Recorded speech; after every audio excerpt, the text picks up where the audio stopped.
Okay, Vrunda, you may start now. Yes. Good evening, everyone, for joining today. On behalf of Ahmedabad Menopause Society, I would like to welcome you all on this rainy season and a beautiful evening for an academic feast. My name is Dr. Vrunda Bhatt. I am consultant gynecologist and director of Arya Women's Hospital, Ahmedabad. I have done my fellowship in gynae oncology from GCRI. Let me begin today's program on ovarian tumors, a Pandora's box, by welcoming Dr. Anjana Chauhan, madam, who does not require any introduction, of course. She is president of Ahmedabad Menopause Society currently, and she has been managing committee member in Obstetric Gynec Society of Ahmedabad. I think it's enough. Okay. Thank you, Vrunda. Over to you, Dr. Anjana, madam. Thank you. Welcome all. 1 month back, when our president, Madam Shobna, called me and told me, let us do a webinar on ovarian tumor, I was so happy. And the surprise he gave me that I'll be speaking on borderline tumors. It is itself is a nightmare for an oncologist. It is really a pleasure to be hearing you. And Madam, you come with all innovative ideas. So with this, we will go to our short introduction. And there's a special surprise today that our webinar was been noticed by our senior faculty, senior madam, Dr. Rama Vaidya, the founder, president of Menopause Society. Madam, we are privileged to have you and share your experience. With this short talk, let us invite our two guests of honors, Dr. Anju Soni ma'am, Dr. Jignesh Bhai, to bless our webinar. Dr. Soni, she doesn't need an introduction. She is present, the Secretary of Menopause Society of Ahmedabad. Dr. Jignesh had been the past president of Menopause. If you look into their CV, they are president in all the different societies. Madam, to you, give us a blessing and we'll start our webinar. Madam, please unmute yourself. That's Dr. Shobna you're inviting, right?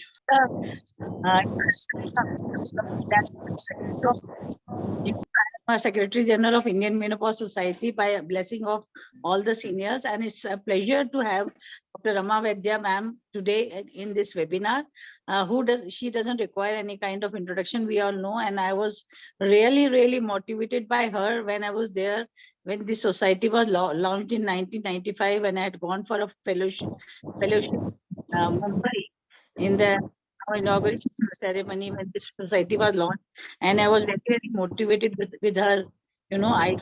And that time, because it was very new and very different, because nobody thought of me.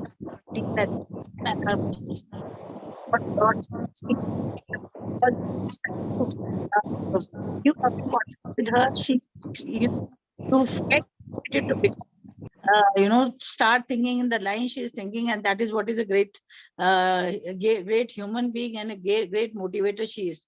Madam, over to you for your blessings, Dr. Rama Vaidya. No. Rama Vaidya will come after me, Anju. She's not. I totally agree. I will get crushed. No. She will come after my talk. Yes. Okay. I want Vrunda, please invite our chairpersons for the session. I would like to invite our chairpersons for today's session, Dr. Beena Patel, madam. Good evening, madam. She is a very senior consultant gynecologist at Vasna Hospice Center of Gujarat Cancer and Research Institute. Since last 20 years, she has been head and administrator of Community Oncology Center. Dr. Beena madam, and Dr. Jyotika Desai. She is senior consultant gynecologist from Bangalore. She is an esteemed DNB faculty, DNB teaching faculty, and she was also past president of Indian Menopause Society, Bangalore Menopause Society, and Bangalore OBGY Society. Over to you, Dr. Beena madam. To introduce. Madam, please unmute yourself. Thanks, Vrunda. Today on this beautiful evening, I welcome you all. I especially welcome Dr. Shobna Mohandas for our CME Dr. Shobna Mohandas is a current president of Indian Menopause Society, and she will be talking on borderline ovarian tumors. Welcome, Dr. Shobna, madam.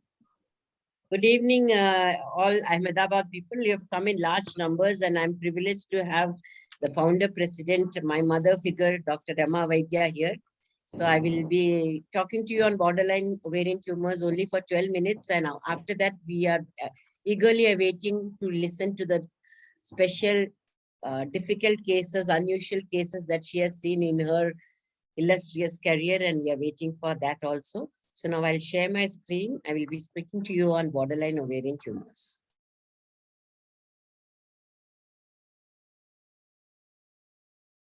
Yeah, is my screen visible? Yes, ma'am. Yeah, Yes, I ma'am. tried to go on a slideshow. It's not going. Let's try once more. Yeah. So, I don't know it's a nightmare or not, but borderline ovarian tumors, everybody thinks it's just borderline between malignant and benign, but it's not like that. It's basically an ovarian surface epithelial tumor in which the growth pattern is intermediate between malignant and benign. There can be cellular proliferation, nuclear atypia, and no infiltrative growth pattern. So it just like the other ovarian cancers, it can be mucinous, serous, endometrioid, or Brenner. The point is it may also recur after surgical removal. So that's what it is. The good part is it is highly curable, it's not like it just rushes off like the other tumors. So that's the good part of it. And if the incidence is so rare, like in a big, huge field like that, you'll see one flower like that. It is 1 to 1.5 to 2.4 100,000 people per year. But I don't know. Me, not an oncologist, I've seen 2 cases. That was very funny. Those 2 rare cases, whatever. So a serous borderline tumor, can you see? This is something which you see on that ultrasound on the left side. You can see this sort of thing, and you will see the same lesion on the right side on the surgical point. Mucinous, you will see, they are little projecting feet, and you can see the corresponding figure here. So this is a MRI figure of in a 48-year-old woman. There are no septations, no mural nodule, but still it was a borderline tumor. In another 44-year-old woman, they have seen thick septations and there were mural nodules. So even without mural nodules, with mural nodules, you still can have your borderline tumors. And then you can see a honeycomb nodule. It's so difficult to diagnose pre-op. That's the point of all my slides, that you really can't diagnose it pre-op. That's the main thing. You have to and in these cases, the peritoneal lesions are not called metastasis because it's highly curable. You just knock it off, and you will get a full cure. And that's why it is called implants instead of metastasis. So after your surgery, please put your scope and look everywhere and remove those nodules properly, thinking it could be borderline. Because when we see these things, we think it is all malignant and we don't bother to remove it. But yes, when you see such huge tumors, you think it's malignant. This is a 65-year-old lady, operated 80 Another 80-year-old lady, she had ascites, aspiration cytology, did not yield cells, and she was such a poor surgical candidate. And they just wanted a biopsy, and I just removed those cases from the laparoscope and I gave. Still, there was no histopathological diagnosis. Can you see under vision, you can't get histopathological diagnosis. So this is tuberculosis in a young girl, which looks like advanced cancer. And the CA125 was very high. So this is why I'm saying that all of you can just sit back and say, oh, borderline tumors are easy to diagnose, but they are not. They come in variety of these things. They can be as large as 20 to 22 in mucinous tumors, as small as 8 to 10 in endometrioid tumors. Brenners can be 18 centimeters, such huge ones, and still they are just borderline tumors. In my practice, all the big ones are benign, but even borderlines can be the big ones. The malignant ones are a little smaller, actually. The big ones are really always benign. And can you not remove the uterus and ovaries? In both my cases, the patients insisted in hysterectomy, but let me tell you, if you want children, you are allowed to do conservative cystectomy, but there is a recurrence of 30%. 30% is quite high. And therefore, after removal of everything, the recurrence rate is much less. So unless and until you really want a child badly, the recurrence rate being 30%, if you have a borderline tumor diagnosed after surgery, you must knock off the rest of it. And pregnancy by itself doesn't affect the prognosis. So if you have knocked it off and found borderline tumor, you can wait for the pregnancy to continue. And cystectomy is also associated with a high recurrence rate. So it should be performed only for patients with bilateral tumors or only one ovary. It's all good to talk. How do you know it is borderline in the first place? If you know it is borderline, you won't be doing that surgery in the first place. You get the diagnosis only after surgery. So I don't know why that sentence is there. The predictors of relapse after cystectomy are the resection margins containing tumor cells or multifocal intraovarian tumor. That is on the histopathology. So when you do a cystectomy, as far as possible, don't powder it to pieces. When you take it out, put it in a bag and take it out. So that way, that would be good. No need for systematic removal of the remaining ovary if patients are followed up closely. Closely, that is every 3 months. Because cystadenomas can be mutated into a borderline tumor and later on into a carcinoma. That means I have seen a patient with cystadenoma lasting for 5 years, and after that, when I operated, it was only cystadenoma. That means for 5 years, it did not become a cancer. So, but even larger than that, it can become a cancer according to the books. But in my own practice, for 5 years, I have not seen it happen. And BOT malignant transformation always goes on to invasive ovarian cancer, low-grade cancer, and you can't shut it and forget it. You know, after 10 years also they can have. That is a bad part of it. So you can't forget this follow-up even for 10 years. So next doctor, next doctor, next doctor.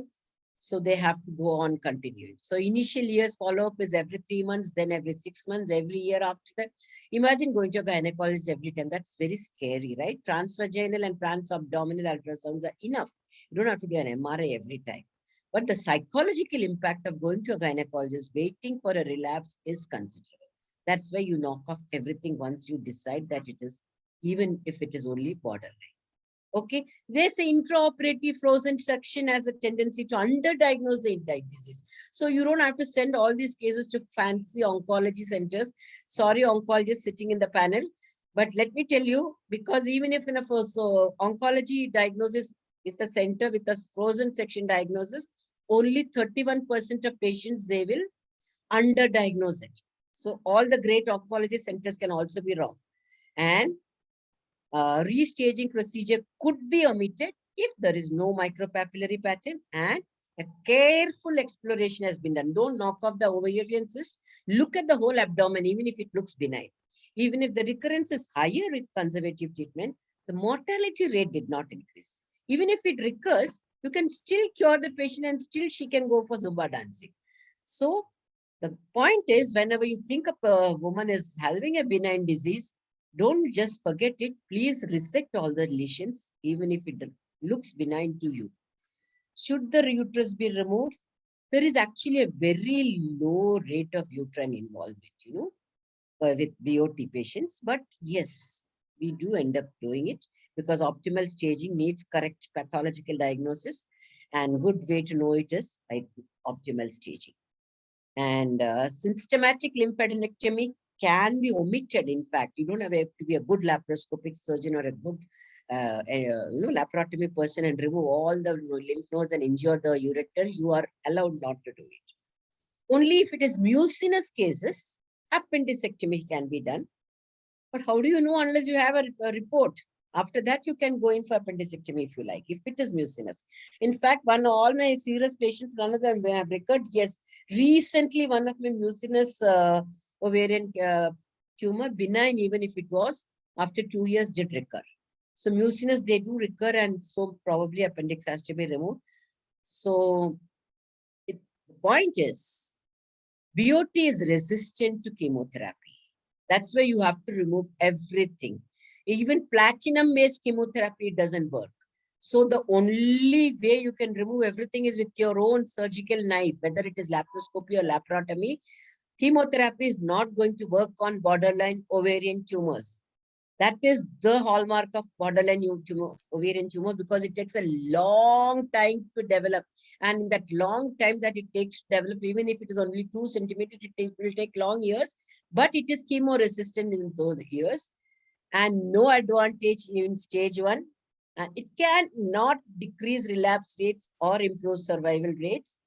So persistence of disease up to 40%, even if there is adjuvant chemotherapy. So laparoscopy seems to be the best for BOT. Cyst rupture is no problem. It did not influence relapse rate. Should you manage large ovarian cysts laparoscopically? This is PG Paul's study that out of 55 cases of cysts between 10 and 25 centimeter, 22 were endometriosis, 8 adenoma borderline tumors, are only 5 out of 55. Can you imagine?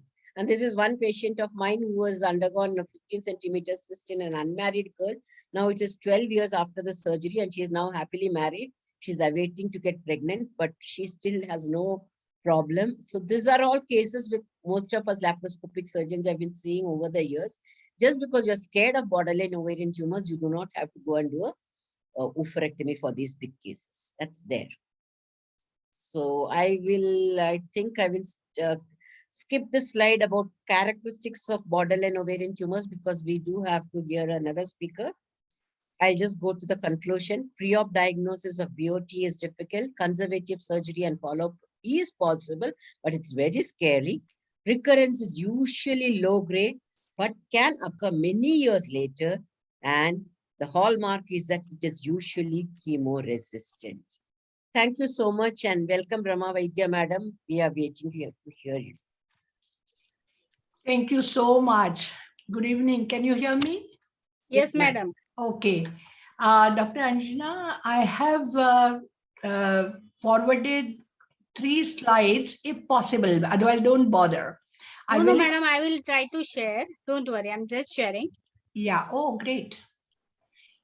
And Dr. Shobna, many thanks for this really, and you had to curtail it's my privilege, madam. You don't have to thank me. Yeah, I will very quickly tell you about this case presentation, which is an extremely rare case. And I wouldn't want to, the diagnosis now obvious on this very slide. So the patient was at the age of 30 years, was referred to our clinic for failure to withdrawal bleeding to progestogens as well as estrogen progesterone, while according to the gynecologist, she was able to have cyclicity, her acne had disappeared, her hirsutism was better, and her testosterone on her the referring note was only 1 nanogram per ml, which is high enough, but not would indicate an underlying androgen secreting tumor. But the history taking was very interesting. We looked at her previous records, and what we found was that there was a sudden onset of secondary amenorrhea and also sudden onset of hirsutism and acne. And well, she said, and she gave that history, that acne, hirsutism, also the cyclicity appeared on COC plus dexamethasone treatment. And probably dexamethasone treatment was started because the gynecologist must have seen high 17-hydroxyprogesterone, thinking that it is a 21-hydroxylase deficiency. However, what we found was that she says that everything got corrected, but doctor, my voice, I'm a musician, and I could not reach high pitch, and still her voice was nice and husky and sexy, but was not that somebody could sing with that pitch. And so I thought that probably she had virilization even at that time while she was given dexamethasone, etc. Now you can see her endocrine profile, because we then thought that let us examine her for virilization. She had clitoromegaly. There was an enlarged clitoris, and her testosterone was sky high, 3 nanogram, 17-hydroxyprogesterone, androstenedione, DHEAS, and serum cortisol was though normal. And so we did her ultrasonography, has shown, as you can see in this picture, there was a unilateral enlargement of the ovary, which had become cystic, polycystic-like. And on laparotomy, we found that there was a lipoid cell tumor of the left ovary. And post-operatively, she started, of course, ovulatory menstruation within a month. Can I have the next slide, please?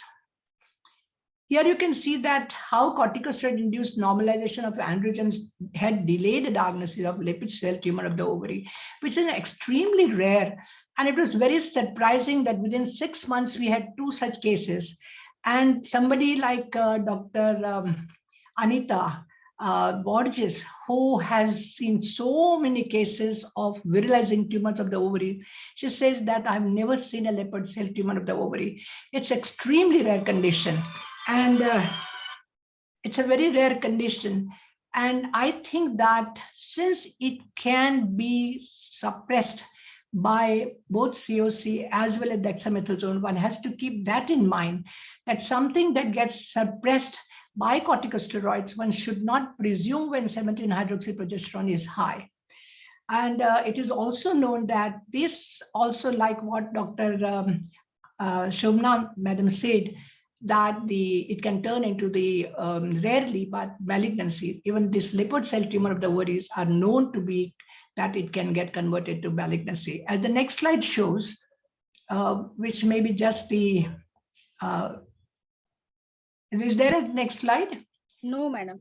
No, okay. So then good enough. This is the slide. This is the last slide. Okay, fine. So the lesson to be learned here, that let's not jump at the diagnosis of the late onset or inadequately treated congenital adrenal hyperplasia when you see it. Sorry.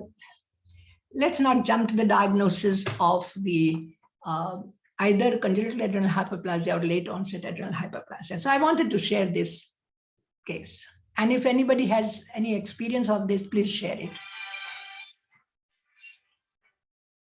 Madam, please unmute yourself. Come, little David.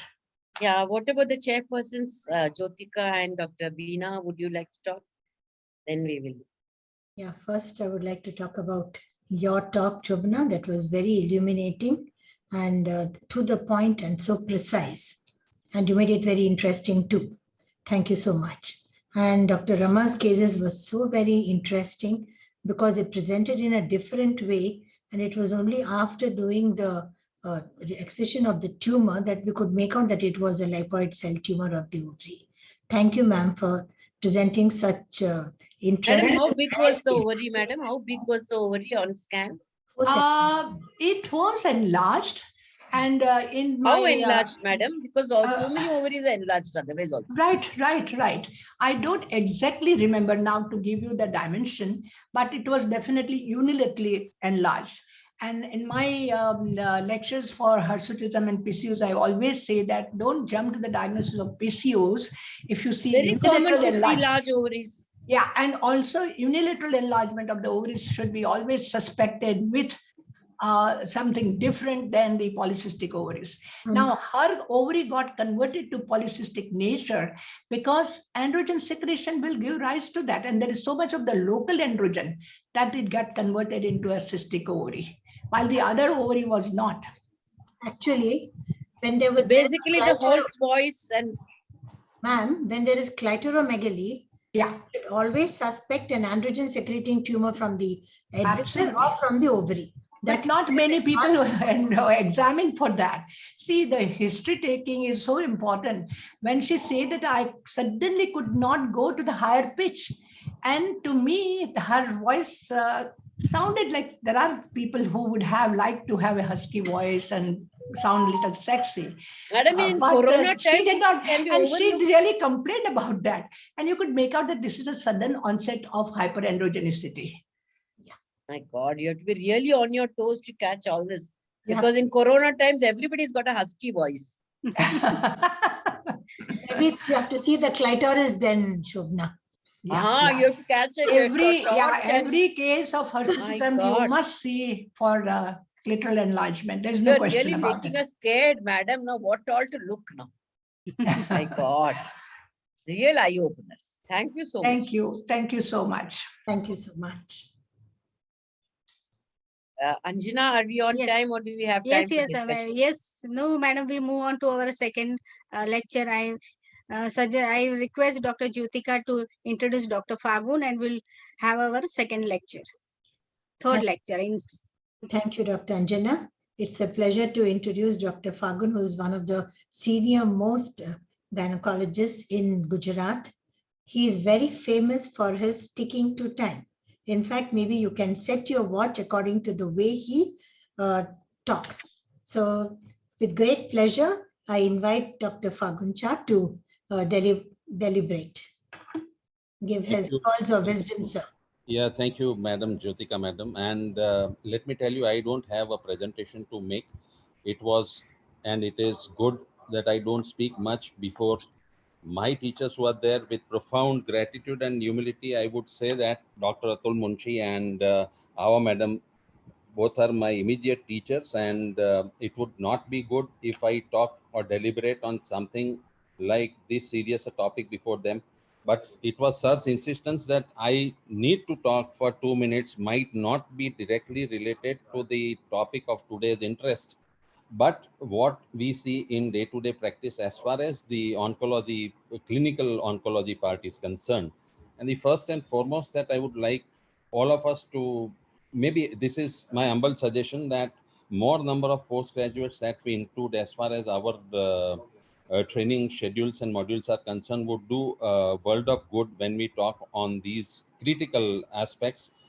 Number two is, maybe we all have a tailor-made approach for all the cases and we lay down all the pros and cons and choices to the patients, but the bottom line, oncology or any other aspects of medical therapy would be, if we are able to give them or provide them with a good sensible quality of life, probably that is one thing that we should aim at when we are planning or charting out the treatment course for them. Of course, socioeconomics would definitely come into the picture when we plan any of these therapies in any of the field of medicine. But yes, if the quality of life has to suffer, probably we need to rethink about that.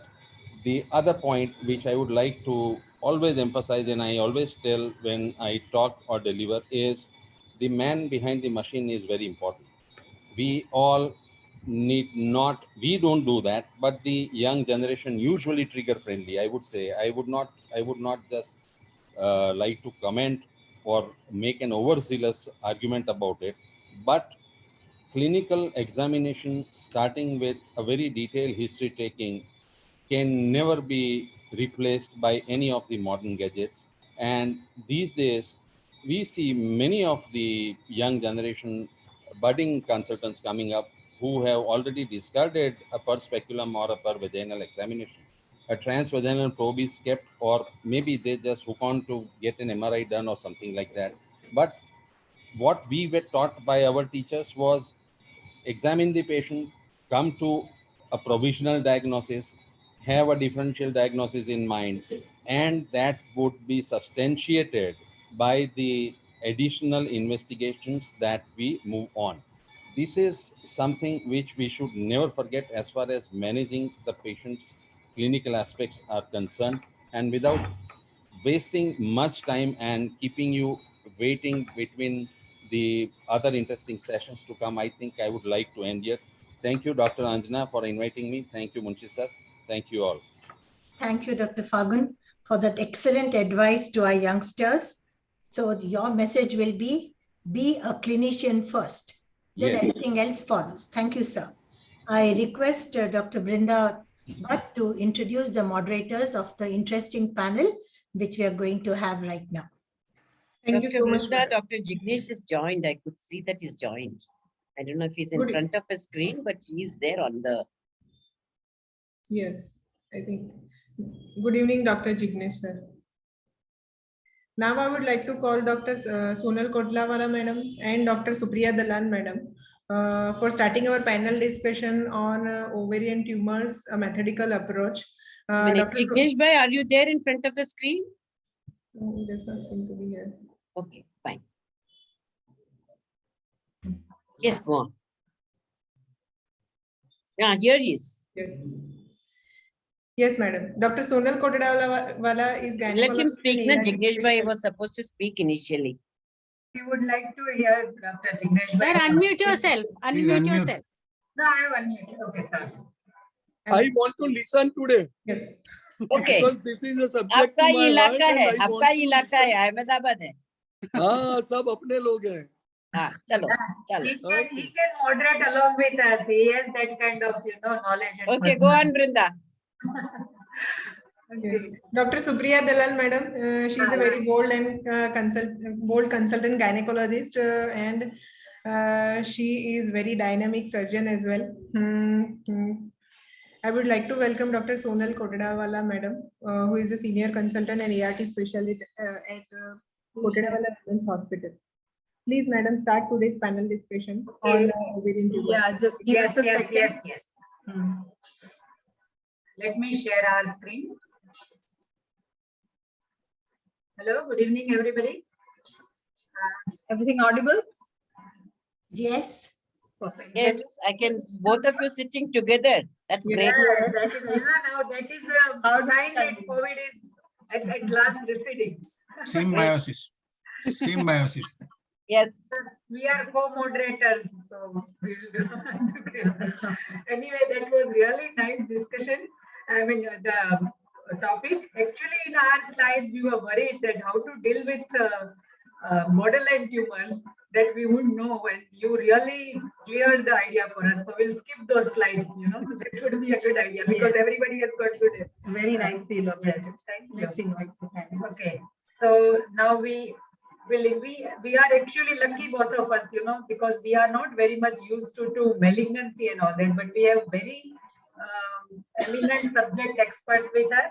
May I invite Dr. Atul Munshi, geriatric gynecologist of our city, senior professor, mentor to many gynecologists in Gujarat, past national president of IMS, and at present he is AMS representative to Asia Pacific Menopause Federation. In fact, me and Dr.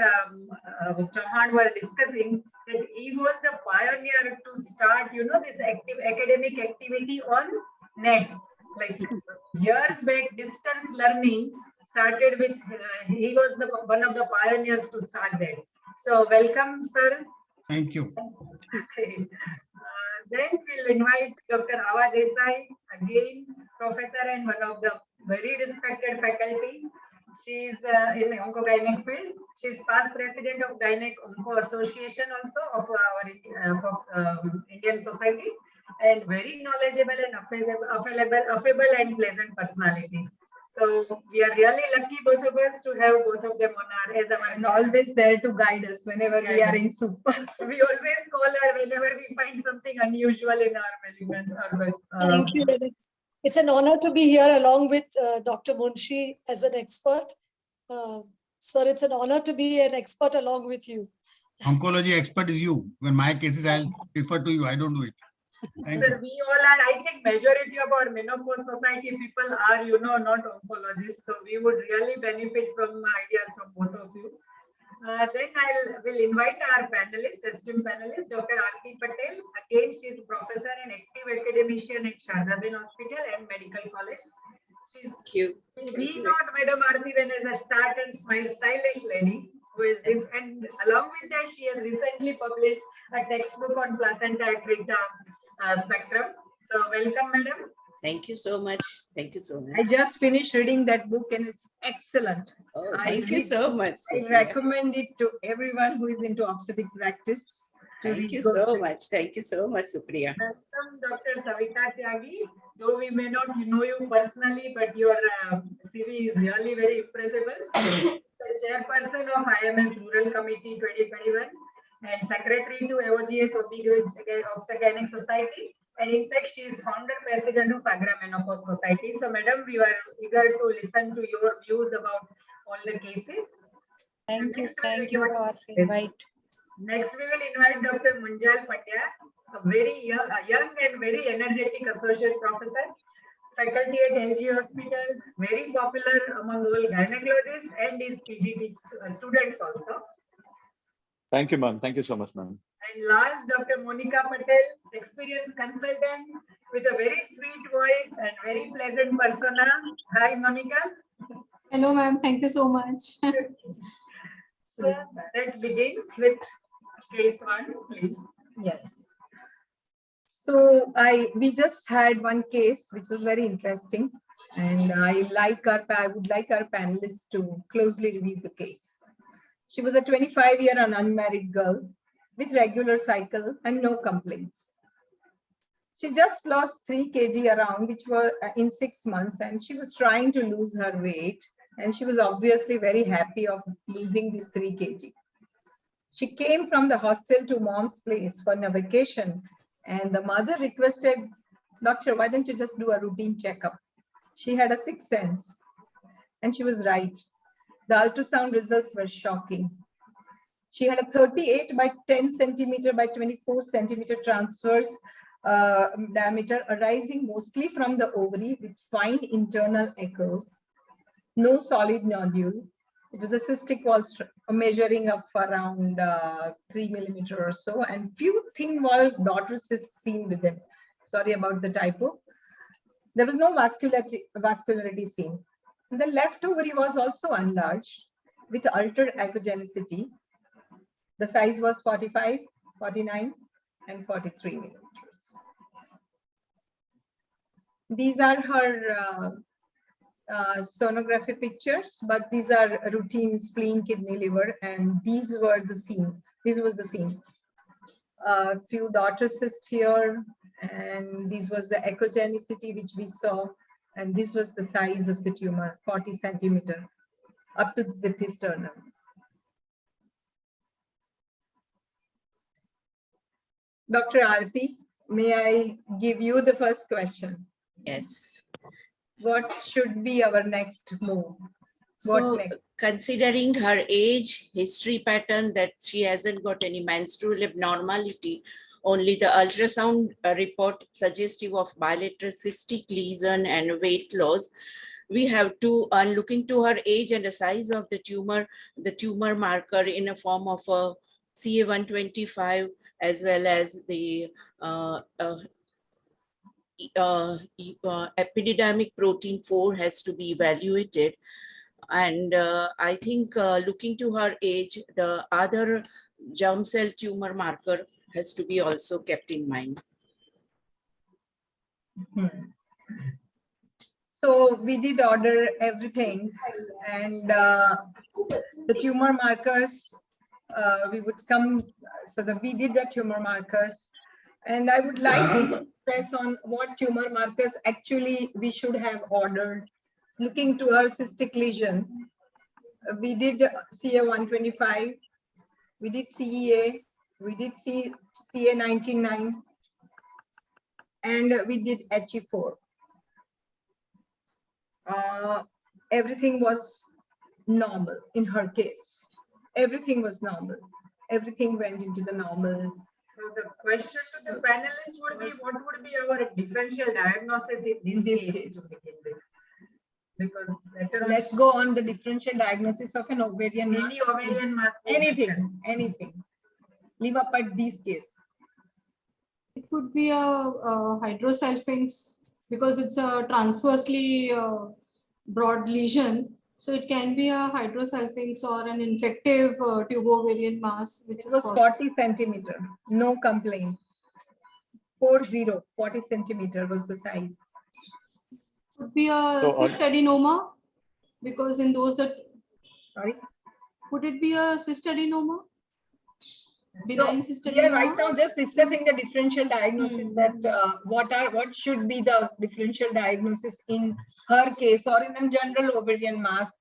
How do we approach before the surgery? How do we approach for such patients? Which tumor markers? Say the audience would really love to know that which tumor markers would have helped in simple case, or if it was a complexes. Leave apart the solid as of now. We will come to that later. Basically, madam, we can go ahead with CA-125 to begin with, but again, that is a non-specific marker, and alone CA-125 will not throw light on it being benign or malignant or even related to ovary. That is first thing. frankly speaking, we need to start with history taking. As you are saying that she has lost weight. One of the reasons again is like she is living in hostel, maybe home deprived or something like that, nostalgic. The other part is with regards to mass, we need to identify with any other complaints with leading questions, because most of the times ovarian mass presents with symptoms at a very later stage, even if they are benign. So history part, then clinical examination part, and then we can go ahead with CA125. And then, as Madam said, Aarti Madam said, HE4 would be of great help, because CA125 is something which would be raised even in benign tumor, but HE4 won't be raised in benign tumor. So in healthy and benign, HE4 will be almost normal. And then we can go ahead with CT scan followed by MRI to confirm our diagnosis and to identify with regards to the lymph nodes and anything else we are not missing in case of metastasis. I think looking at the USG picture, it looks more like a benign disease because the caustic shadows are there. It is a thin walled big cyst, clear cyst. So the USG markers are more suggestive of a benign cyst rather than a malignant one. Putting together with her history, her CA125 and her HE4 level, which were normal, I think the diagnosis will gradually move towards maybe a benign lesion in this. That's my personal. It is in a more favor of a benign cyst bilateral. All the features on the ultrasound findings are in the favor of benign. Yes, ma'am. It is in the iota benign category. Awa madam wants to say something. I would like Dr. Awa to comment on what could be our provisional diagnosis. Yes. Thank you. I'm sorry to butt in. With such a giant tumor, we must always think mucinous. It may be benign, but we should always think mucinous. And therefore, CA99 and CEA was sent, which was the correct thing. Mucinous, very often CA125 is not expressed by mucinous tumors. And secondly, I just wanted to say that ultrasound for these huge masses is difficult. When it's a very large mass, it's very difficult to do a proper ultrasound. So in such large masses, even though the ultrasound is fine, we must go for an MRI. Because very large masses, it's very difficult to assess by ultrasound. Simple MRI or contrast MRI? We normally would do a contrast MRI, but the ultrasound is very difficult to assess such a large mass by ultrasound. So one of the indications of MRI in an adnexal or an ovarian mass is a very large size or an indeterminate. So, and regarding the germ cell tumors, we always think of at this age, but because it's purely cystic, and you can always send alpha fetoprotein, beta HCG, and LDH, which are for the germ cell tumors, but none of these germ cell tumors are purely cystic.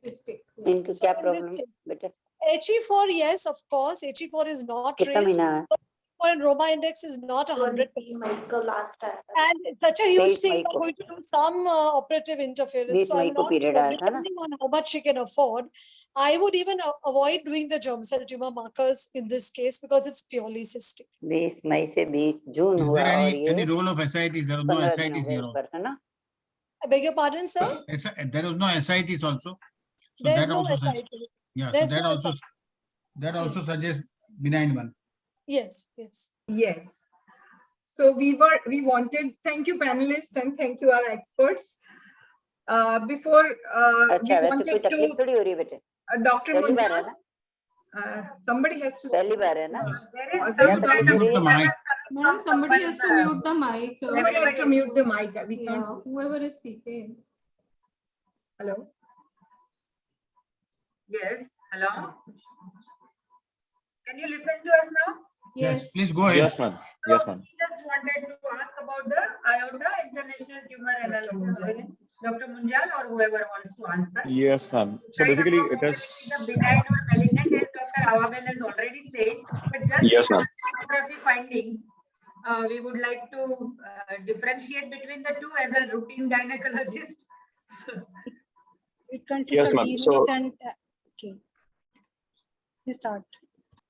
Yes, I think. Please go ahead, Munjal. Ma'am, actually, IOTA is something which is based on sonography finding. It has been given 5 points with regards to benign picture and 5 points with regards to malignant picture. So to begin with, the size of that particular mass matters. If it is more than 10 centimeter, then it goes in favor of malignant. If it is less than 10 centimeter, it goes in favor of benign part. Again, the regularity of mass is again important. So when irregular margins are there, it is more again in favor of malignant, while regular and unilocular cyst will be in favor of benign.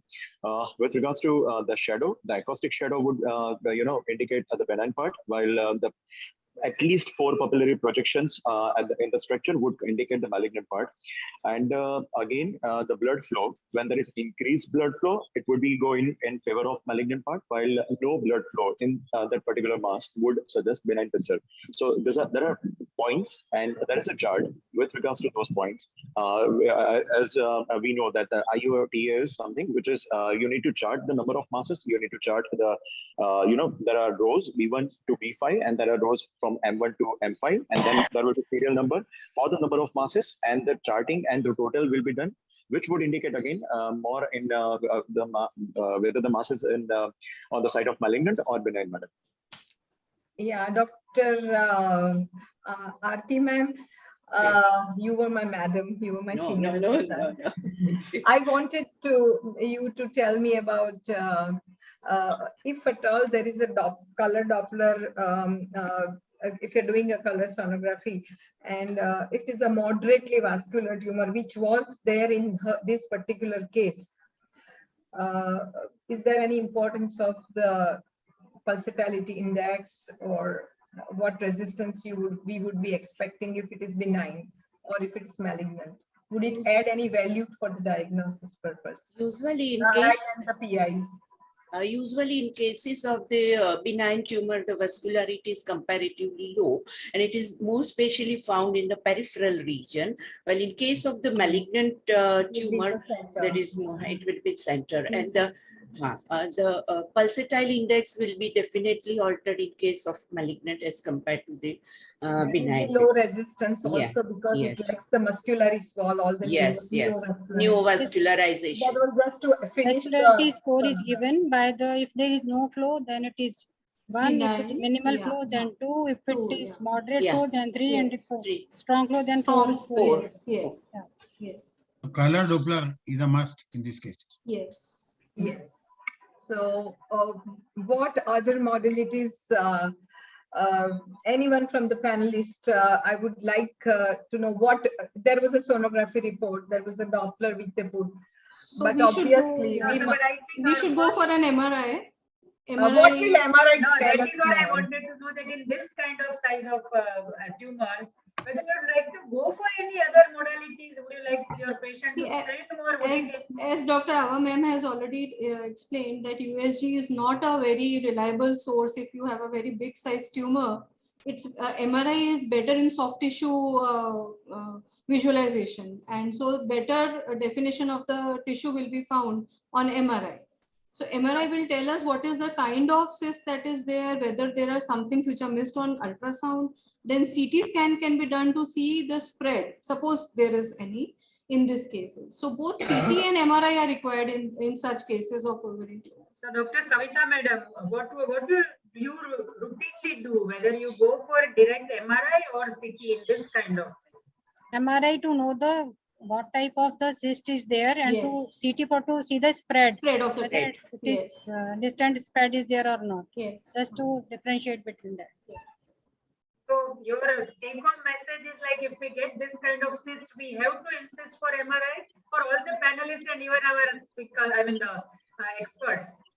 I want the right, because for other regular consultants, I want to know whether we should ask all our patients to go for MRI or not in this kind of cases. Can I say something? Yes, Can we would like to listen to you.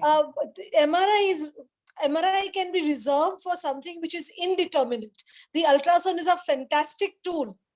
Only if it is indeterminate picture, you go for MRI. And the indeterminate might be that, there is just a little bit of a few septae we can't make out, or we don't know the origin of the mass. Is it really from the ovary? Or of course, if it's very large. If it is indeterminate, you're not it's not completely benign looking, it's not completely, then MRI is really, really useful to us. And if only a CT scan is done, matter of fact, a sonography is better than a CT scan sometimes to see the characteristic of the lesion. Yes. Yes. This As Dr. Fagun has rightly mentioned, For indeterminate ovarian mass, definitely MRI is the way to go. Dr. Ava, as Fagun has rightly mentioned, man behind machine is also important. I Yes, think of If course, a person who this is was regularly doing quite it, Yes. yes. a When good sonography, ultrasound is a fantastic tool. I agree with you, sir. I agree with you. What about this case? This cyst was quite larger. So, Should ma'am, we in go this for- case, the CT scan is required because as per Dr. Ava, ma'am, with such big cysts, we are usually unable to get a good USG picture. And she's a young girl, and we actually need to, because of the apprehension and everything, yes, ma'am. Yes, Ava, ma'am. Actually, I would not have gone for a CT scan if the MRI also didn't show anything. No, MRI only, ma'am. MRI MRI, only. yeah. MRI we need for tissue differentiation. What Because kind of tissue it ultrasound is? might- Yes. Ultra in such a large lesion and Yes. MRI. CT is not required in this case, but MRI, yes, ma'am, because mother is also apprehensive. She's a young girl studying in a hostel. MRI Whatever can that give us is, a better yes. diagnosis in this case. We got an MRI done. Yes. And we wanted to know what is the status of the ureters and rest of the things. It was such a huge tumor that it was very difficult for us to just, but it was giving a pressure symptom. So the right kidneys were having hydronephrosis, mild to moderate types. And we did get an MRI done. So because the patient was affording, and I mean, if we would have felt MRI क्यों नहीं कराया? So we got an MRI done. We were not wiser after the report. The things were the same. Thank you, Dr. Ava. That's okay, but we might have found something. So Yeah, so that was the reason we got it done. So that brings us to the management. Whether we should consider this as tumor of indeterminate this thing, borderline, or I mean, because patient was young, they wanted to go for whether they should go for laparoscopy or laparotomy, and that will decide that whether. But before that, she asked me question, and that I want any of our esteemed panelists to comment on. She asked me, what will happen to my fertility? What are you going to do with me? And may I go for fertility preserving any gimmick, anything? You want us to preserve her ovum? What would you do? Will she be able to conceive? I said, that is a little thing. But because the other ovary was 45 by 44, 45 by 44 millimeters, so around 5 by 5 centimeter, and it was not giving us the perfect character, that it was almost looking the same.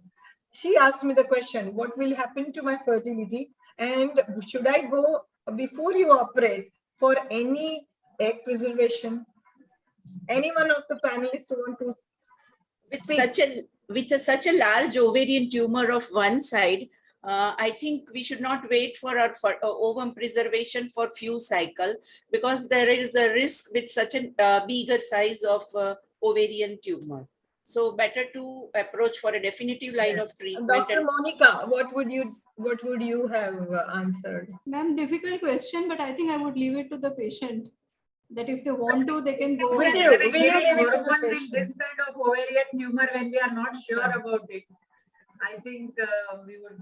These are the actual thing which has happened. I would not like to at least wait to for this patient to get operated. That is one thing I know, that I would like to operate this patient as soon as possible. Okay, so once you come for the surgery, laparoscopy, laparotomy, she didn't want a scar. So. Not Sharon. She told me, of course, no one wants a scar. But then the parents were very obviously anxious. What are you going to do? And what are the answers? I want all our panelists to answer this, and then later Dr. Ava would give her opinion. May I start with Dr. Aarti, please? Laparoscopy or laparotomy? In one sentence, or I have to elaborate? You can. So whenever we treat any kind of the patient, shortcut should never be there. So I prefer in such kind of cases a laparotomy a better option rather than a laparoscopy. Okay. So 40 centimeter tumor, how will we do that? It was up to zyphisternum. We can have a midline vertical. Yeah, midline vertical. Perfect. Dr. Savita Tyagi, please. Yes, madam. I will also go for the laparotomy because it is a quite big tumor and she is only very young girl. I don't want if it is malignant to be spilled out. And during laparotomy, we can also see go for the frozen section at the same time, whether it is benign or malignant. If it is benign, then we can save the tissue, ovarian tissue for her future fertility also. And if it is malignant, then we have to go for the radical surgery. And Dr. Munjal Pandya, please. Hello. We cannot listen to you, Dr. Munjal. Hello, you are not audible. Are we audible? Dr. Monica, are we audible? Yes, ma'am. I think that Pleasantly audible. This thing is working. Dr. Munjal, you are not audible, please. All right. So, Dr. Awa, please, can you please open? May I repeat your history? Can I add one thing before Awa says? Yes, sir. As far as prognosis is concerned, never give prognosis or anything before you decide about the actual diagnosis, and then go for that. You might say one thing, other thing. You have to give a roundabout and do a counseling. Very right, sir. Please go ahead, Dr. Awa. Dr. Awa. You have to unmute. You have to unmute. Awa, we are not able to hear you. Can you hear me now? Yes, ma'am. Yes, ma'am. So that is such an important point. How we counsel the patient and the parents is such an important point. And we always tell them, no matter whatever the MRI is showing us, so far the MRI is showing something benign, but still the final report is only on pathology. So that's such an important point, counseling. I, of course, would go for laparotomy. Midline vertical incision can be much more cosmetic than a transverse incision. Even, I mean, this is a huge one, but even if it's smaller, I think a midline incision is the most important thing to remember for an ovarian tumor where we are going to send a frozen. We might get borderline or malignant. We might need to do staging procedures which are required in the upper abdomen. And so whatever, when we're operating on a mass and we're not sure an ovarian mass, it should be a midline vertical incision. This one, of course, will be a larger incision. In such large incisions, sometimes I console the parents and I say, we will try to put a very cosmetic incision. And if you want, we'll ask our plastic surgeon to come and close. So even that we do sometimes. But just the young age should not prevent us from putting a vertical incision. Now, when we open, the first thing to do is take peritoneal washings if there is no in case it's malignant, okay? And then first thing to do is to look at the other ovary and to look at the rest of the abdomen if there is place in such a huge tumor. But first we must see the other ovary. Is that also the similar type of thing to this ovary? Then because this MRI and all our markers so far are indicating that this is probably something benign, even though it's so huge, we can, I mean, for example, dermoid cysts are usually not so large, but it could be something else. It may not be a neoplasm. It may be a neoplasm. We can even attempt cystectomy in this very large. I don't know if I'm saying something controversial, but we have done, if it's bilateral. If the opposite ovary is fine, we take this ovary out and send it for frozen section. But if the opposite ovary is also showing a cystic thing, then we can attempt, even in this large ovary, a cystectomy. Very, very fine incision and on the opposite side of the vessels, and carefully, even though if it takes a long time, to enucleate this cyst. And then similarly do it in the opposite ovary and wait for frozen. Frozen, I think you're going to ask us questions about frozen, so I don't want to, but frozen cannot be 100%. And that also we explain to the patient's relatives. Enumerated these things that measures of clinic, I mean, where laparotomy is advantageous. Laparotomy and if possible cystectomy, because everything is pointing to benign preoperatively, and if the opposite ovary is also affected, then we should attempt in this young girl a cystectomy even in this large tumor. We should.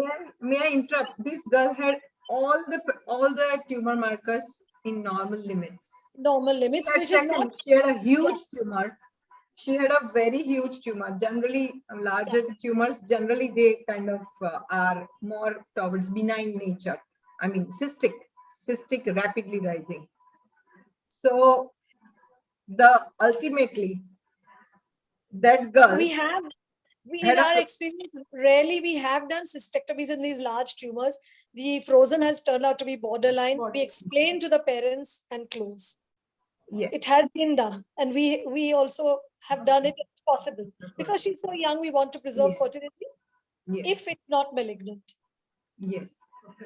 She did underwent the surgery, and it was a borderline mucinous. Okay. For So her, if it, and the frozen section was also the same. Mucinous. Follow up of this. Yes. Yeah, and she asked me a couple of questions about the follow-up. So as Dr. We had an earlier lecture, and we did. Dr. Shobhana said like that it was a borderline case, so same. So I'm not repeating it, but every 3 months, and then after a year, a 6-month study, and then it can recur. And everything prognostically we have discussed with the patient. We removed her one ovary because on table it was a borderline, and so we did remove her one ovary, and the left ovary was normal in the subsequent sonography. So I have just noted down a few points about laparoscopy plus laparotomy. They say that benign, if you are thinking, then there are randomized data which suggest that laparoscopy, again, men behind the instrument, So frozen section with that is reasonable. Previously, people used to worry about staging, but now it is said in borderline cases, retrospective results are saying that it gives equal results, promising survival rate. Only thing is debulking, it may not be that good. And advanced ovarian malignancy, naturally no for laparoscopy. But they say that, with the look, you can decide about the secondaries, but palpating the lymph nodes and palpating the diaphragm, which you all oncologists do, that is not possible with laparoscopy. So I think majority are still with the laparotomy, right, madam? Only thing, what about? We forgot to say that because it was borderline on frozen, we have to do the staging surgery. For mucinous, we don't need to do the nodes, but definitely we need to do the omentectomy and multiple peritoneal biopsies from the subhepatic areas, paracolic gutters, paravesical, and pouch of Douglas peritoneum. Multiple peritoneal biopsies, omentectomy, and appendicectomy now, even in mucinous tumors, only if it looks abnormal. Yes. And madam, any idea about second look for malignancy? Can we do laparoscopy, or is it? It's a follow-up. Sir asked about follow-up. So yes, for follow-up. Do you need second look laparoscopy in those cases? No. We do not need a second look laparoscopy, but hopefully a staging was done. And borderline tumors, I really want to emphasize, they can recur and they do recur, and we do see them recurring as malignancy also. And even if you remove both the ovaries, we have removed recurrences from the subhepatic peritoneum, from the intestine, from anywhere. We have seen them recurring during. You cannot hear me? We can. Yes. So borderline, we should not be complacent, and we should not be complacent, and we should not let our patients be complacent about borderline tumors. Yes, that's a perfect thing. Anything we see, and they can recur as borderline, they can recur as malignant, and we have seen patients dying. So we cannot say that borderline hai to theek hai, just it's it's a difficult subject, and we must tell them that they have to follow up closely and for very long term, because the recurrence rate, the average rate of recurrence is like 6 years. But we've seen them recurring in a year, we've seen them recurring after 10 years. We've seen only sonography or also with the tumor markers? Sonography, if we preserve the ovary, definitely a TVS. And if any tumor marker was raised, even if the tumor markers weren't raised, a CA125 can be done, and a CA199 if it was mucinous. So what about the other ovary? Perfect carry on message, madam. What Yes, about the other ovary? Was the other ovary operated, or was it just left inside, although No, it was big? when it was opened and when we saw it, it was looking like a corpus luteal regular cyst, which we saw. We left it because she was too young to handle the second ovary. And in the next follow-up sonography after a month, it was in a normal size. So thankfully, that was Rather it. than second look laparoscopy, it is always better to go sonography and tumor Yes, marker. Tumor marker. Yes. So there's another case too now, which Dr. Sonal. She is a 42-year-old perimenopausal woman. Came with just pain in abdomen, irregular cycles, like either they were 20, 22 days cycle frequent, or sometimes it was delayed. Normal uterus, endometrial thickness was 7 millimeter. Ovary, there was right ovarian unilocular cystic lesion, which was, but it contained hyperechoic, like, snowdome stamp kind of appearance. So we were worried that what kind of history I want to know from the panelists, that first we'll go for the history, that can symptoms help to diagnose? Dr. Aarti madam, you have to unmute yourself, madam. Yes. Conventionally, we have been taught that symptomatology plays a very important role in diagnosing of underlying pathology, but it is always not true, and especially with ovarian pathology. Many a times, majority of the patients with ovarian pathology remain asymptomatic for a longer time. So always symptoms cannot help to diagnose the ovarian pathology. But if they are present, they can be suggestive. So we will take our history accordingly, ma'am. Yes. There are certain studies. I mean, there was one findings, Canadian Institute of Health Research, they say that if it is around 50 plus years of age, patient just comes to a physician for persistent and progressive complaint more than for 12 days in a month, that increase in bloating, distension, pelvic or abdominal pain, difficulty in eating, increased urinary urgency frequency, heartburn, gas symptoms, vaginal discharge, okay, sometimes. But this weight loss, first time after the age of 50 years, as Madam Aarti Madam slightly said, that sometimes they are absolutely asymptomatic. So patient would like to go for ultrasonography immediately. So in these cases, if this kind of symptoms are, patient is coming back again and again for routine gynecologist or a physician, should recommend them an ultrasound. Is it okay, Dr. Munshi sir? Do you agree with that?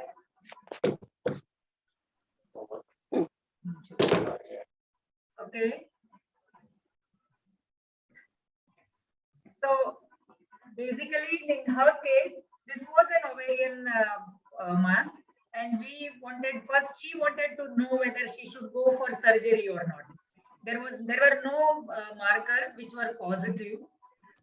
As Madam has already said, that we'll go for CA125. So basically, I was thinking that this is either a endometrioma or dermoid, and it is not a malignant. From sonography picture, that was obvious kind of. So we did go for CA125, which was normal. But I just want you people to highlight whether if we can go for just CA125, these are the factors which might come into play. Dr. Monica?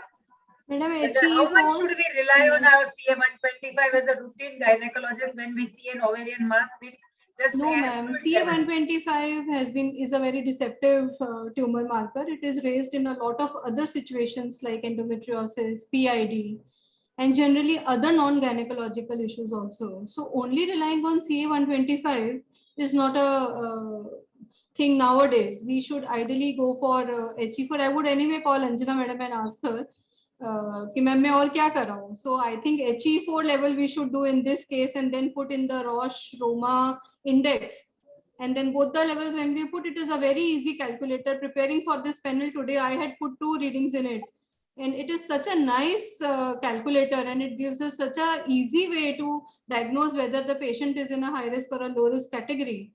So I think we should go for HE4 level along with the CA125 levels in these cases. Only CA125 is not suggestive. Both the levels plus the USG together will make the adnex complex, where the adnex study where we can find out whether this tumor goes into a benign category or a malignant.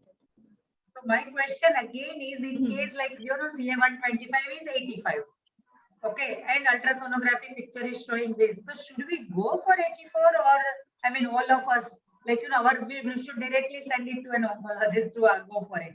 Or Why not go for ma'am? Why not go for a HE4 level? So If that is the what I'm asking, that whether, see, as a routine gynecologist, we all would like to know that whether once we find this kind of ultrasound picture and CA125 is borderline, we usually, you know, either go for laparoscopic this thing, that whether it is endometrioma, or if there are positive findings of dermoid, okay, we'll go for that.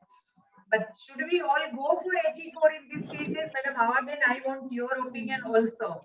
Because There's no harm. There's no discussion on investigation, and these days I see as an ART specialist that, you know, some doctors, they just do the first AMH is done. Within first 3 months, first patient's AMH is done.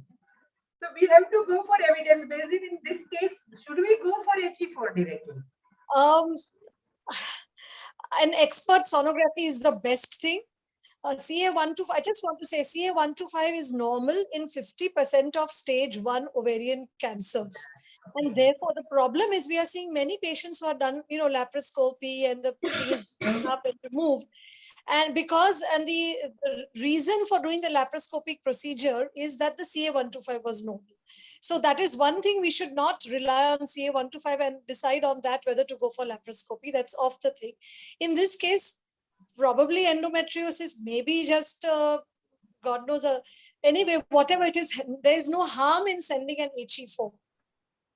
Yeah. Okay. HE4 will usually not be raised in an endometriosis, so that might answer your question. My friend's daughter recently had, in fact, she was operated with Dr. Munshi's clinic only. She had a Roma index suggestive of malignancy, but we still did the laparoscopy because the sonography, MRI, everything was suggestive of this, and it turned out to be only endometriosis. So the Roma index was suggestive of malignancy in this young lady who has no children. So we cannot say it's 100% thing HE4. No, we can't. It looks And to be a good radiology, whether you say ultrasound, whether you say MRI, is the best thing before surgery. And that's our third eye. Dr. Savita, you were saying? Yes, ma'am. I think this is hyperechoic material is there. It is unilocular cyst. Maybe because of the blood clot or endometriosis may be there. So I think CA125 is not much help in this patient. So either we have to go for this Roma stand. We have to go for the Roma, or we should also see for the IOTA class, see for the whether it is benign or malignant. We can go for that also. Ava madam, I want to ask you one question. In this report, the sonography had the cystic lesion as well as a solid tumor. To a routine gynecologist like us, solid tumor? It was not solid. It is a cystic with a solid area. Okay. Hyperechoic. Yeah. So that hyperechoic area is because of the hyperechoic area, a routine gynecologist who doesn't deal with an ovarian tumor every day will be a little bit worried. And yes, of course. A solid area indicates at least borderline malignancy. Yes, ma'am, because it goes into the iota classification of a M type also. There is a solid area. I'm sorry, I didn't realize there was a solid area in it. No, there was no solid area. In No, fact, there's a hyperechoic let me tell you that this patient turned out to be a dermoid in the histopathology. So that is what I'm saying, that in this case, it turned out to be a dermoid. So my question was that only, that, you know, like we are worried about the breakage of cyst wall or something. So like we do the laparoscopic surgery, and we do in bag removal of the mass and all that. So whether in this kind of cases, when CA125 is negative, if we want to be really sure that this is not going to be a malignant, we might go for Roma, and then we can go for laparoscopy. Yes, Is it yes, the right yes. answer? That is what I want. Normally, dermoid would have been diagnosed by good sonologist. Normally, because there are various types of things which are there and which can be done. Sir, actually, he had given DDS first as a dermoid only. Yes. I have not put it on this. I have just That's it. So differential diagnosis, first differential diagnosis should be there. So that he had given first diagnosis as dermoid, second endometrioma, and third borderline. That's Correct. what he had given. But still, on the safe side, when we put the laparoscope in, we should examine the whole abdomen. We must take peritoneal washings in case it turns out to be malignant. And if possible, we should should put the tumor into a bag and then operate on it. Yes, that is now routine for myomectomy. Also, we do it in the morning and all So that. I think Dr. Munjalbhai is now back with us. Dr. Munjalbhai, your say? Ma'am, I agree with, obviously, I cannot cross with Ava madam who has, this many years of experience. So I agree with her. The only point I wanted to highlight at that point of time when I went mute was with regards to laparoscopy, literature has few of the points like, if the cyst size is less than 10 centimeter, in the absence of fasciitis, in the absence of family history, and in the absence of solid component, laparoscopy would be safer. But the case we discussed has, not fulfilled all the criteria, and that is why, as Madam said, and everybody said, the midline laparotomy incision was preferred. And in this particular case, with regards to dermoid, we need to play safe, but at the same point of time, if we are sure that tumor markers are within normal range, we can go for, treating it as something that is benign, and then histopathological diagnosis would be of help. Okay, so thank you. Thank you. Thank you. Thank you, ma'am. Okay, so this is just I wanted to know from Madam or her that apart from CA125, we might go for these investigations, Madam. In only young patients, I think when we are solid tumors. thinking about with a solid tumor, right? So in young patients, very often we see the patient has got alpha-fetoprotein, beta-HCG, even though she's 70 years old. Yes. There is no need. There is no need.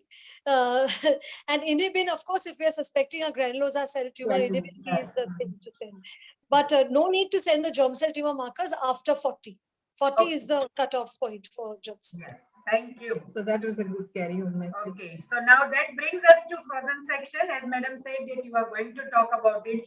So she has already said that it is not 100% sure, Madam, right? But you, yes, absolutely. Especially for we should go for it, right? We must go for it. We must go with an experienced pathologist. He must have the, it's much better if we send the entire tumor rather than fragmented sections. They must see what is the content, what is, it is very difficult for them to orient a broken up specimen. Frozen is very difficult in mucinous tumors because they are very large and they are very heterogeneous.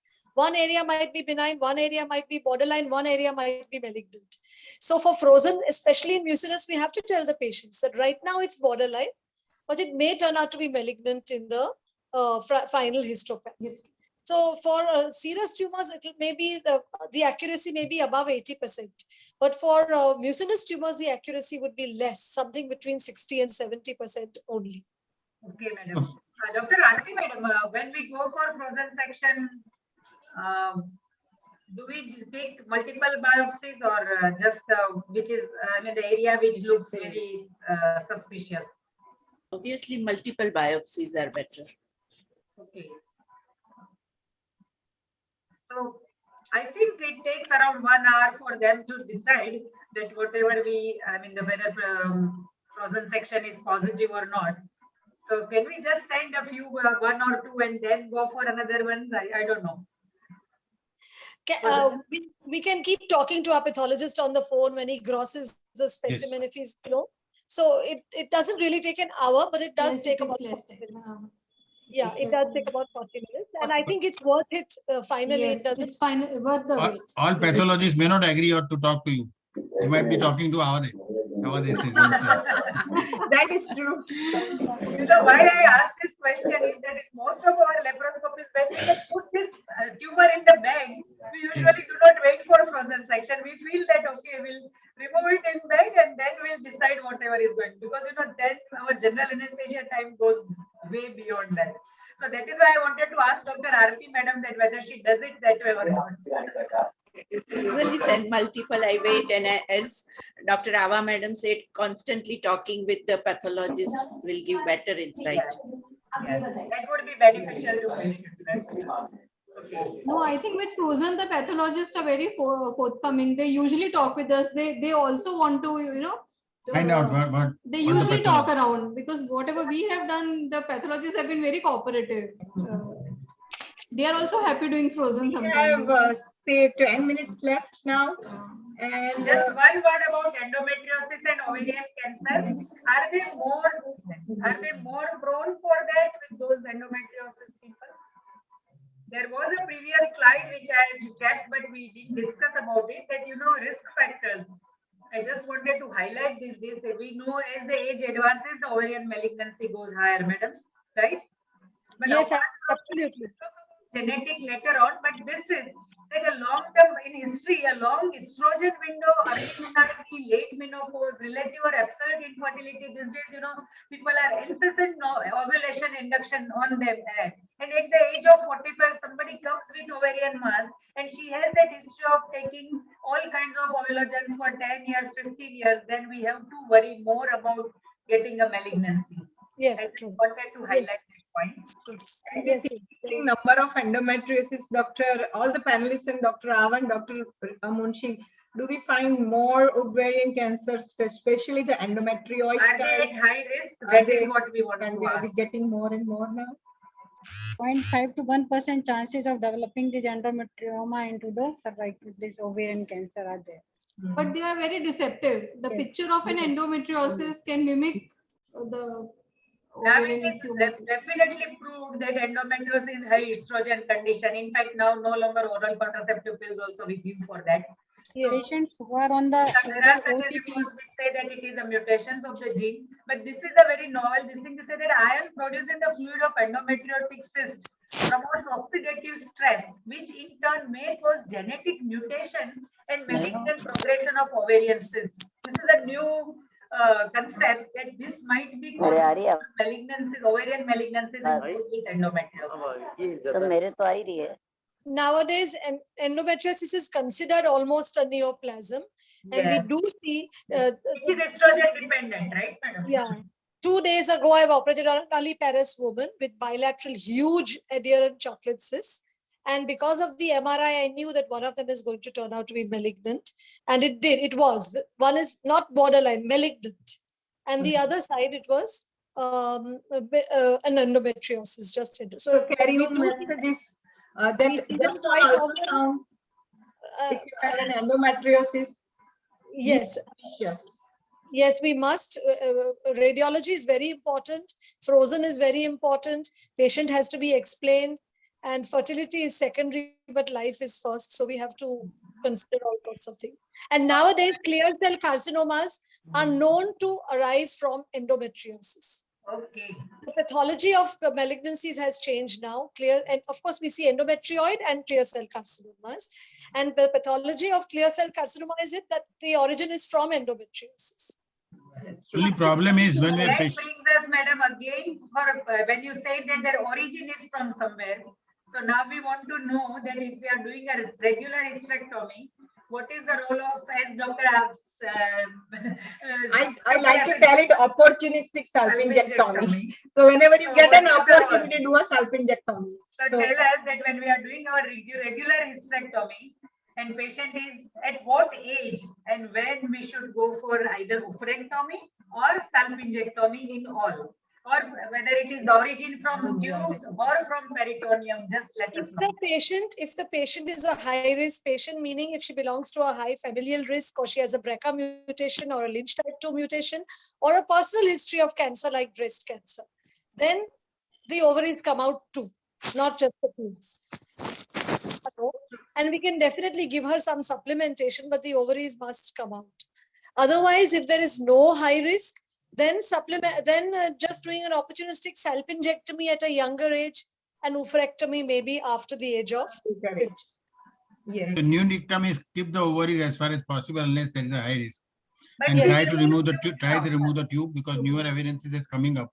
The tube is the basic cause of ovarian malignancy. Yes, that is I said that madam is saying origin of malignancy. Yes. So this day that even if you are just doing hysterectomy and preserving ovaries, it's a very good idea to remove the tubes. total both bilateral salpingectomies. And one about this, madam, even I wanted to know primary peritoneal cancer in high risk cancer patients. So if it is there, what would you suggest for them? I'm sorry, if there is a high risk patient with BRCA mutations, then we must remove the ovaries after if it's a BRCA1 mutation, remove the ovaries after childbirth or after the age of 35. For a BRCA2 mutation, after the age of 40. Yes. That is true. Thank you, madam.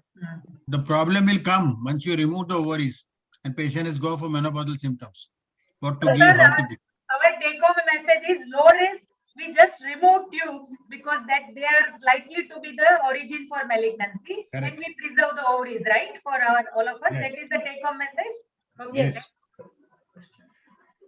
So this is what Dr. Siddharth Mukherjee, the Pulitzer Prize winner book of Emperor of All Maladies, an autobiography of cancer, wrote that cancer perhaps is an ultimate perversion of gene, a genome that becomes pathologically obsessed with replicating itself. This book, my patient was reading and she came out with this question: now I fear cancer. Her sister, what are my genes? What can we do now? So in nutshell, I want to know which are the high risk patients and which genetic test we should offer and on whom? On whom? Madam Dr. Monica and then Dr. Ava maybe, or Dr. Munshi, please comment on which patients we should ask to go for genetic testing, which genetic test we should carry out. Maybe we have another last 3-4 minutes to conclude. To cut it very short, I'll just say patients who have a family history in the first degree relatives like mother, Masi, Fai, these kind of people, and who have pancreatic cancer history in their, the prostate cancer history in their male relatives. They usually are at high risk with the non-polyposis cancer kind of gene setup. So these patients, we should ideally ask them to go for BRCA1 and BRCA2 testing. Yes. With my little knowledge, I could speak this much, but Dr. Ava, please. Yeah, well, definitely nowadays for any ovarian cancer, we say that we should do genetic testing, but definitely with 2 first degree relatives in the family of breast or ovarian cancer, we must do the genetic, we have to screen them very, very regularly. Genetic testing is not just the answer. We have to screen them very regularly. The history is very important. Monica said a very important point, FOI, because we have to ask the mother side of the history and the father side of the because this is also malignancy in male relatives, that also we have. Ma'am, we always neglect the male relative. We only go for the breast and ovarian, but we have to think about the male presentations of these genes also in their relatives. Interestingly, this patient had a family history of male breast cancer in the family. So, hello? Hello. So it's very, can you hear me? Yes, Yes. ma'am. Very important that we ask the Net is not working. They have to Voice is go to a correct. genetic count. This is not some chana mamra that you go for BRCA, you go for Lynch type 2. Hereditary non-polyposis colon cancer is Lynch type 2. Those will be the mismatch repair genes. BRCA1, BRCA2 is different. So we need to send them to, we should not advise genetic counseling ourselves. We must counsel as much as we know and then refer them to a genetic counselor. And then the genetic counselor will tell them what to do next. Yes. But we must ask Dr. Munshi sir, we would like to listen from. This is important because genetic counseling, a lot of people are saying we are doing genetic counseling. But true genetic counseling, the proper genetic things are not done everywhere. So you have to be careful about it and find out the right person and then do it. Otherwise, they might be misguided. Yes, perfectly, very well said. Our madam said very rightly, it is not chana mamra or a gudda guddi khel. It should be the proper person. Yes, because these are the questions which we get, weak genes and all that, not our cup of tea. So refer to a proper person. Yes. That is true. Borderline we have already discussed, so we won't go for that. Now I just wanted, we are done, but I just wanted to ask one question. When to refer to oncologist, which we have already discussed, I think. Dr. Munjal bhai, do you have any when should we refer to oncologist? And one thing I just want a clear message about that also for our routine gynecologists. That like we are doing a hysterectomy at the age of say 42, 45, 48. When should we remove ovaries in case where it is not risky patient? There are no risk, high risk. Whether we are doing hysterectomy at say 48 and we feel that now menopausal age has already come. So what are the clear guidelines or what is the clear picture? Please, Dr. Pujal, first you and then Dr. Munshi sir will tell us. Ma'am, actually, one of the studies, the most recent one, the Japanese studies, has one particular recommendation that up to the age of 65 years, if the ovaries are normal, we must not touch it and remove it. And even when it comes to salpingectomy, we need to be very much cautious because the subtubal part is something which carries ovarian vessels. So even with regards to salpingectomy, we need to be, quite aware of not damaging the ovarian supply. And that is something that I know. Now, I think Munshi sir would be able to throw more light. Yeah, completely right. As far as possible, preserve the ovary, because ovary doesn't have only estrogen, progesterone. They've got other things also. And as you said, whenever you do salpingectomy, blood supply should be maintained. Otherwise, even normal after hysterectomy, blood supply is a little disturbed. And that patient go for menopause earlier than the normal patient. Okay, Madam Awaben, do you agree with these things? Everyone. Because you know what happens, I'll tell you. Even if one patient comes post-hysterectomy, you've done a hysterectomy and so many ovarian and she comes with simple ovarian cyst. Madam, stop And also screen we are so sharing. worried. Yes. Madam, stop screen sharing. We can see each other. Okay, yes.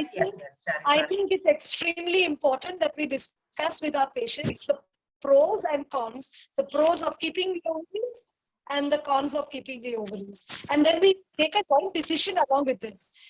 Some people are extremely afraid about malignancy and they would be happier to have it removed. Some patients are really, really worried about menopausal symptoms. I know that the recommendation is for 65 years in low-risk patients, and I'm not I don't disagree. But if it was me at the age of 50, I would have my ovaries removed. I see so many patients of ovarian cancer where the hysterectomy has been done previously.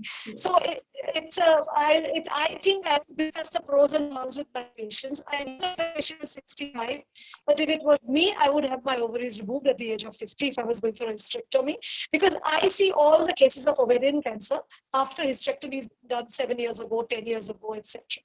So, but this is, Madam, you might see breast cancer also. Will you remove the breasts of everybody? You might see nose cancer, remove everybody's nose. Discuss Dr. your view about this, Dr. Savita? Pardon?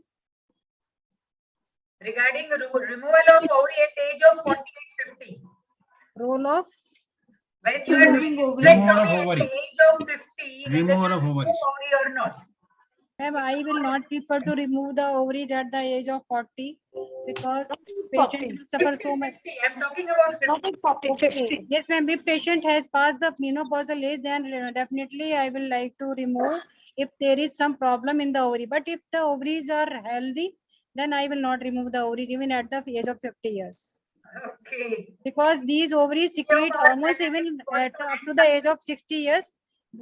Although these hormones are in very low amount, but they are very much beneficial for a woman. So I will not. In these days of Google knowledge, it is very important to counsel the patient. That is first part, because they will come, mere isko ho gaya, isko ho gaya. So you have to be careful and counsel them individually. Tell them the pros and cons and then help them to make a decision.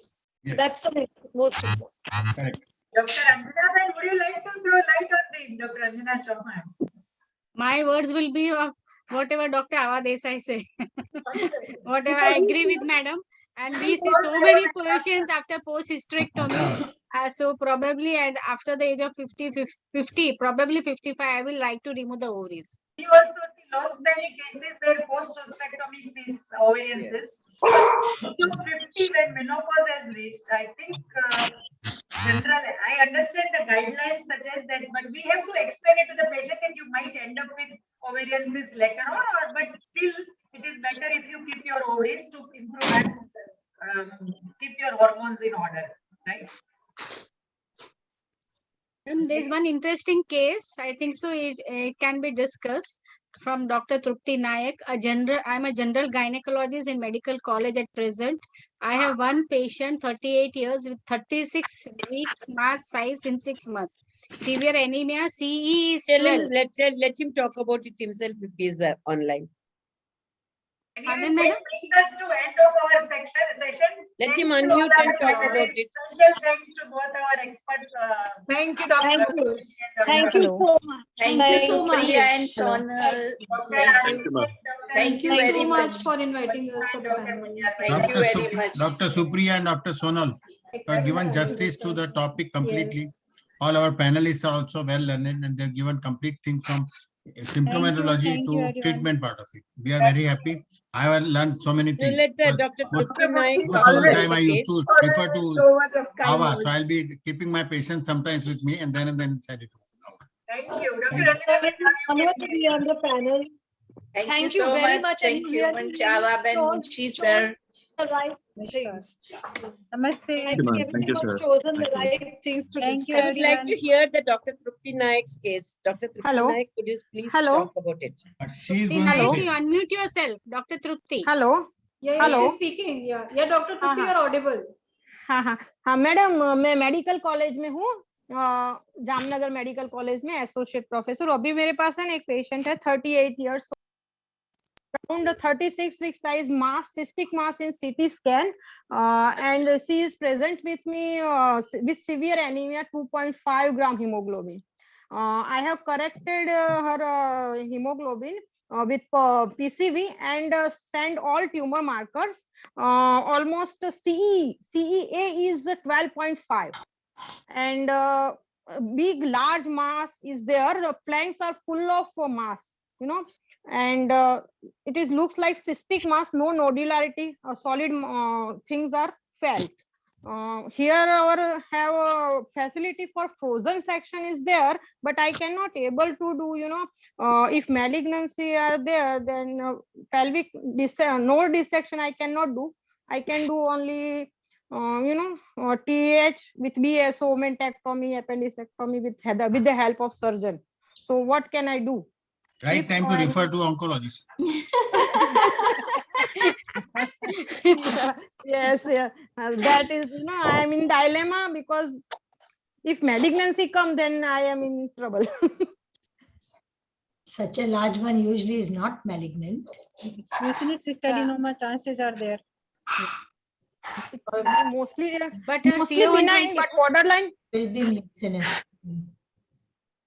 Borderline malignancy chances are also there. Na? So they can do a joint surgery. The oncosurgeon and the gynecologist can together come here and do the surgery. So she'll have a oncosurgeon with her who can do the lymph node dissection and the omentectomy. I think she's in the medical college and they don't have an oncologist. It's better to refer the patient to an Then oncology outside, center. yeah. It But is she can better to accompany refer. she can accompany the patient and can do a joint and surgery. yes. As many guys suggested. It's good to part with patients sometimes and send them to other people. Hello, whether the tumor is bilateral or unilateral? Unilateral, sir. It's a unilateral. Unilateral. Yeah. Okay. Otherwise, in case of bilateral tumor with rate CEA 12.5, you need to go for a gastroscopy and colonoscopy. Rule out Krukenberg tumor. Correct. Okay, sir. Okay. Thank you, sir. Thank you very much. And only sonography cannot say whether it is unilateral or bilateral. No, it's a biopsy. An MRI or CT scan is must. Yes. Madam, right? Madam, you are final authority. He's Your talking about Krukenberg's tumor. Thank you. An MRI if possible. Yeah. Borderline tumors don't need node dissections, but MRI if possible. And what was the we are reason talking for about arriving at diagnosis. anemia? Arriving at diagnosis. There is always surprise. When we don't think of Krukenberg, we turn out to be Krukenberg. And we send patients for colonoscopy and gastroscopy. It turn out to be normal. It turn out to be ovarian in origin. Yes, absolutely right. What was the reason for anemia? Hemoglobin of 2. No, that I don't know. She must have had heavy menstrual bleeding too. No, madam. No, anemia can be for any reason. Because such big tumor patient can have loss of appetite, reduced appetite. Already That can be reason. they have poverty. Yes. Is the reason for anemia. So, sir, you would like to go for a colonoscopy always in a patient with this big? No, I would like. No. I would like to go for MRI. If it is bilateral, then I will definitely send her. And with rate CA120, CEA or CA19.9, I will definitely send the patient for colonoscopy as well as gastroscopy. I agree with Yes, you. it should be done keep in in all mind cases Krukenberg's because tumor Krukenberg is very common. Yes. Of course, debulking surgery will be required, but at least you can prognosticate the patient. Yeah, I agree with you Okay. completely. And MRI is necessary because it's a unilateral giant tumor. The primary is probably from the ovary, but otherwise mucinous tumors, especially less than 10 centimeters, most of them now we know mucinous Benign. tumors are not from the ovary, they are from the GI tract, usually the appendix. Okay. And And no colonoscopy or nothing is going to show. see, mucinous tumors are Small bilateral, more likely yeah, GI multi-septed tumor. It is tract. very difficult by ultrasound. Even if with MRI also it is difficult. 10 centimeter of one side and 25 centimeter of other. I mean 20 centimeter other side may club together and Look represent like a multiloculated, yeah, true. Yeah, that's true. But such large tumors, usually it is primarily from the ovary. Or else you can go for a transvaginal sonography. If you find out a normal looking ovary on one side, that itself will say, yes, this is a unilateral tumor. And on the MRI, you can actually follow the ovarian vessels on both sides. Gonadal vessels. And see, so that also. Okay. Thank you. Thank you, sir. Thank you, sir. This is a very complex subject, and management is more complex because so many people get into it without determining what it is. Yes, Please, yes. there is one last question, then we will wind up. Please guide about the role of ovarian biopsy pre-operative as a histopathological diagnosis. Is a must to start a chemotherapy? Yes. Definitely, madam. No medical oncologist will start chemotherapy without a tissue diagnosis of malignancy. It is a must. We'll do It is must. And type of malignancy also. Type of malignancy also. One question from me also, that in case one ovary it is in frozen section, it comes that this is malignant.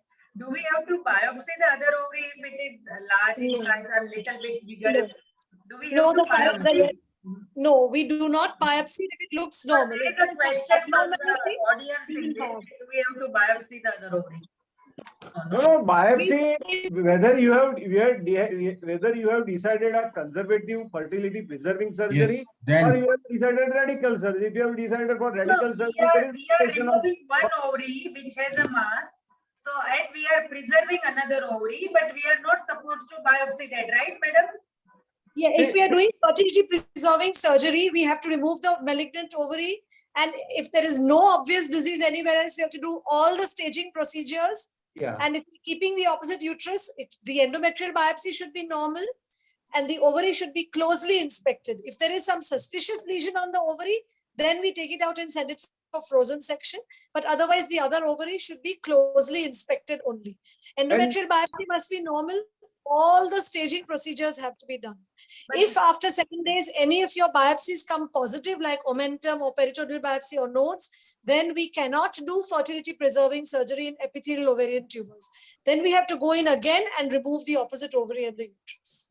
And here is the role of preoperative MRI to delineate ovarian morphology.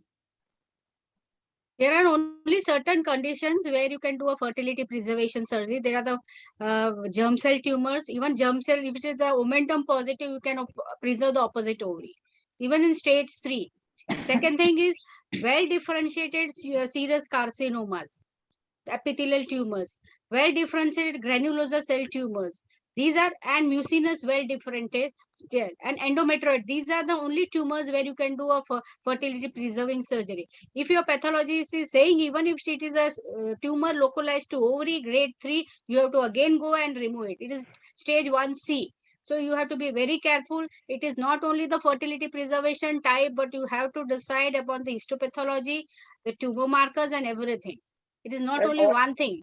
Here is the role of You cannot get laparoscopy. with the only frozen section. Frozen section sometimes will tell you whether it is malignant or non-malignant.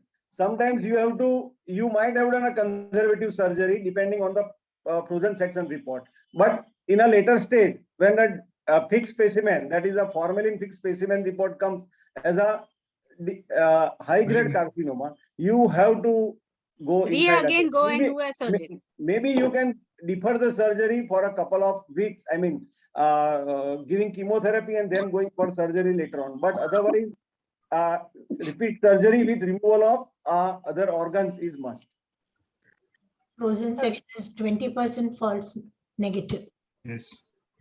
I think so. Now we have completed our webinar. I want Dr. Munshi to give us a comment, Dr. Shobna Mohandas, and lastly, a one word by Dr. Ava Desai. What will be the one word or one sentence for ovarian tumors? This was an excellent discussion. Nothing to be said. From beginning to end, everybody enjoyed it. And lots of things we have also learned. So keep it like this. Anjana is doing good work. Monica is also helping her a lot. And we want that in Ahmedabad Menopause Society should come up just like so many other interesting topics. Thank you very much for involving me. Thank you, Anjana. I know it was beyond my expectation. This is the fourth in the series of Tuesday webinars. This is our highest attended webinar for me, and Ahmedabad just is rocking, I think. So much of knowledge in everybody around. I wanted to talk so many things, but I in between talking and listening, I thought it was more wise to listen because so much of knowledge is just pouring out. So I thought I should listen, and I really like a sponge. I was imbibing everything. Kudos to Ahmedabad Society and Anjana. Jai Anjana, Jai Ahmedabad. Oh, madam, thank you. Thank you, ma'am. Madam, our ma'am, she is my teacher. She's my mentor. I learned oncology from her. Madam, you are the final. Just say a sentence about ovarian tumor. One sentence, yeah, just a sentence. But I just want to say thank you, Shobna Ben. Honored to be with Dr. Munshi and Dr. Vaidya. And Anju, you are fantastic. You organized something great. Everything was really, really nice. And just one word I want to say, two words. One is, whenever we decide what surgery to do, how to manage the patient, we should think of the consequences. Think of the patient. Not what should I do, what should I do, should I go for lap? Think of the consequences of what we're going to do. And the second thing is, take help. Take the help of the oncologist. We're just a phone call away. And sometimes take help for fertility preserving, for example. We'll say, no, you can preserve fertility in this case. Don't worry, so it can be the other way around. So think of the consequences. The patient comes first, and take help. Call at any time. We're always available on the phone. Thank you so much, Thank you, Dr. ma'am. Ava, Thank madam. you. Thank you so And much. I want to thank both the moderators, Dr. Sunal Ben and Dr. Supriya. They were excellent. And I really called you because as an oncologist, we have a very good ideas, but we wanted your inputs, how you approach to an ovarian tumor. Now, Thank you Dr. for bearing with us non-oncologist people. It was very, very good. Very good. Really good. Thank you, Anjana. It was a lovely webinar. Bye-bye, everybody. Thank you for involving us. Dr. Vrunda, you can now say good night, vote of everybody. thanks. Good night. Thank you. Thank you, everyone. Thank you, Dr. Ava Desai, madam, and Dr. Atul. Hi, Revki, madam. Dr. Sobna, ma'am. It is her webinar series. And thank you so much, Dr. Shobna, madam, and Dr. Anjana, madam, for beautifully doing this session and enlightening us with ovarian tumors and dilemmas of ovarian tumors. We are very thankful to share the knowledge and know so much about the ovarian tumors. Thank you so much, everyone. Okay, thank you. Thank you. Good night and bye-bye. Till we Good meet night. again. Good night, everyone. Good night. Thank you, Clearnet. Thank you. Good night. Have a great day. Thank you. Thank you, ma'am. Good night. Thank you. Good night. Good night. Good night, all. We are closing here.